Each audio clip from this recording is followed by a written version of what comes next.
तो सामाजिक विज्ञान की 500 एमसीक्यूज की सीरीज में आपका एक बार फिर से स्वागत है।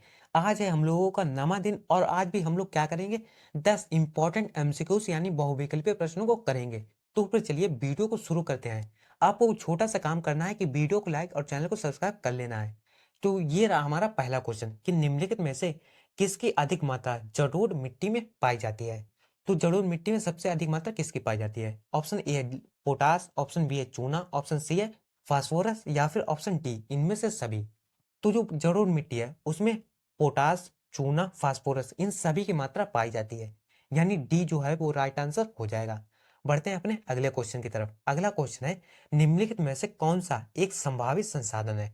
अब आपको संभावित संसाधन नहीं पता होगा तो आप इसका आंसर नहीं कर सकते। तो चलिए पहले हम समझते हैं कि संभावित संसाधन होता क्या है। तो संभावित संसाधन को हम लोग कहते हैं गैर परंपरागत संसाधन। और गैर परंपरागत संसाधन किसे कहते हैं ये भी आपको नहीं पता। तो गैर परंपरागत संसाधन ऐसे संसाधन जो लंबे समय से चलते चले आ रहे हैं और आगे भी चलते रहेंगे, जिनकी कोई भी लिमिट नहीं है, ये अनंत से चलते आ रहे हैं और चलते रहेंगे। जैसे क्या होगी, जैसे सूर्य का प्रकाश हो गया, ये कब से बहुत ही लंबे समय से आ रहा है, हम लोग होंगे नहीं तब से आ रहा है और आगे भी पता नहीं कब तक रहेगा। दूसरी क्या होगी, पवन होगी यानी हवा होगी, वो भी पता नहीं कब से आ रही है और कब तक रहेगी। तो क्या होगा, ऐसे संसाधन जो लंबे समय से आ रहे हैं और चलते रहेंगे। तो चलिए अब इसके ऑप्शन देख लेते हैं। ऑप्शन ए है कोयला, ऑप्शन बी है पेट्रोलियम, सी है पवन ऊर्जा या फिर ऑप्शन डी बॉक्साइट। तो देखिए पहला है क्या, कोयला। कोयला क्या है, अनंत से चलते चले आ रहा है नहीं, और इसे हम लोगों ने अगर जला दिया तो ये खत्म भी हो जाएगा। ऑप्शन बी है पेट्रोलियम, ये इसकी भी क्या है, लिमिट है एक, इसे अगर हम लोगों ने यूज किया तो ये भी खत्म हो जाएगा। ऑप्शन सी है पवन ऊर्जा। पवन ऊर्जा यानी कि हवा द्वारा बनी गई ऊर्जा, और हवा जो है वो पता नहीं कब से चलती चली आ रही है और आगे भी चलती रहेगी, यानी ऑप्शन सी जो है वो राइट आंसर हो जाएगा। पवन ऊर्जा क्या होगी, हमारी गैर परंपरागत ऊर्जा होगी, यानी कि गैर परंपरागत संसाधन, जो कि क्या होगा, एक संभावित संसाधन हो गया। तो ऑप्शन सी राइट आंसर हो जाएगा। बढ़ते हैं अपने अगले क्वेश्चन की तरफ। अगला क्वेश्चन है निम्नलिखित में से कौन सा संसाधन पुनः चक्रीय है। पुनः चक्रीय यानी कि जिसका बार बार उपयोग किया जा सकता है। ऑप्शन ए लोहा, ऑप्शन बी पवन ऊर्जा, ऑप्शन सी पशुधन या फिर ऑप्शन डी ज्वारीय ऊर्जा। बताइए। जो लोहा है वो राइट आंसर हो जाएगा, क्योंकि लोहा है ये एक बार खराब हो गया तो हमने क्या किया, इसे गला दिया और गलाने के बाद इसका दूसरी बार कुछ नई चीज बना ली, उसका उपयोग किया। जब वो खराब हो गई फिर से हम लोगों ने क्या किया, इसे गला के नई चीज बना ली, फिर से उसका उपयोग शुरू कर दिया, यानी लोहा पुनः चक्रीय है। ये रहा हमारा अगला क्वेश्चन। निम्नलिखित में से कौन सा एक व्यक्तिगत संसाधन है।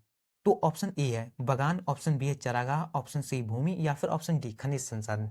बताइए निम्नलिखित में से कौन सा एक व्यक्तिगत संसाधन है। व्यक्तिगत संसाधन नहीं है, तो जो खनिज संसाधन है वो व्यक्तिगत संसाधन नहीं है। बाकी ये जो तीन है ये व्यक्तिगत संसाधन है, लेकिन इसका जो क्वेश्चन का राइट आंसर हो जाएगा वो हो जाएगा ऑप्शन नंबर डी। बढ़ते हैं अपने अगले क्वेश्चन की तरफ। अगला क्वेश्चन है निम्नलिखित में से कौन सा परंपरागत संसाधन है। अभी हम लोग ऊपर ही पढ़ के आएंगे कि गैर परंपरागत संसाधन। अब क्या आ गया, परंपरागत संसाधन यानी ऐसे संसाधन जिनकी लिमिट है, यानी कि इस समय बाद ये संसाधन है ये खत्म हो जाएंगे। तो ऑप्शन ए है पवन ऊर्जा, ये तो हम लोगों ने ऊपर ही पढ़ी थी कि ये कैसी है, एक संभावित संसाधन है, यानी गैर परंपरागत संसाधन है, इसकी लिमिट नहीं है, ये अनंत से आ रहा है और चलता भी रहेगा। उसी तरह से हो गया सौर ऊर्जा, ये भी चलती रहेगी। ज्वारीय ऊर्जा ये भी चलती रहेगी, लेकिन जो कोयला है उसकी लिमिट है, इसे अगर हम लोगों ने जलाया तो ये नष्ट हो जाएगा, खत्म हो जाएगी, इसकी लिमिट है, यानी जो ऑप्शन डी है वो राइट आंसर हो जाएगा। बढ़ते हैं अपने अगले क्वेश्चन की तरफ। अगला क्वेश्चन है लेटेराइट मिट्टी निम्नलिखित में से किस राज्य में पाई जाती है। 20 में पूछा गया क्वेश्चन है। Option A Rajasthan, option B Himachal Pradesh, option C Uttar Pradesh या फिर ऑप्शन डी महाराष्ट्र। बताइए लेटेराइट। और हमने बताया था, अगर आपने पिछली वीडियो देखी होगी, कि हमने बताया था कि मिट्टी जिस राज्य में किस राज्य में पाई जाती है।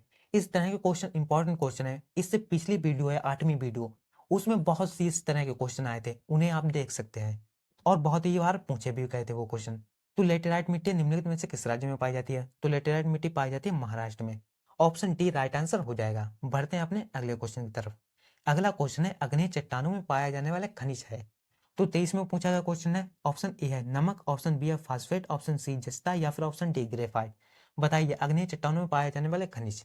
तो अग्नि चट्टानों में पाया जाता है ग्रेफाइट, ये एक तरह का खनिज है। तो ऑप्शन डी राइट आंसर हो जाएगा। बढ़ते हैं अपने अगले क्वेश्चन की तरफ। अगला क्वेश्चन है कपास की खेती के लिए निम्नलिखित में से कौन सी मिट्टी उपयुक्त है। तो 23 और 24 में पूछा गया क्वेश्चन है। ऑप्शन ए है लाल मिट्टी, बी है लेटराइट मिट्टी, ऑप्शन सी है काली मिट्टी या फिर ऑप्शन डी जलोढ़ मिट्टी।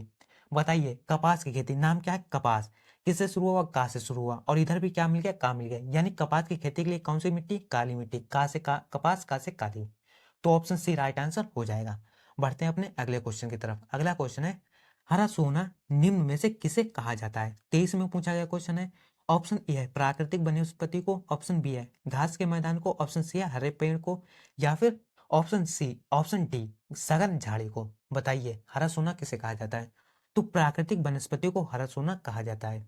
बढ़ते हैं अपने आखिरी और 10वें क्वेश्चन की तरफ, जो कि है निम्नलिखित में से कौन सा भौगोलिक क्षेत्र का प्रतिशत राष्ट्रीय वन नीति द्वारा निर्धारित किया गया है। तो 23 में पूछा गया क्वेश्चन है।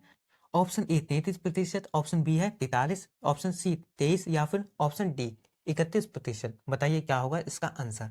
तो इसका आंसर हो जाएगा आंसर नंबर ए, यानी 33%।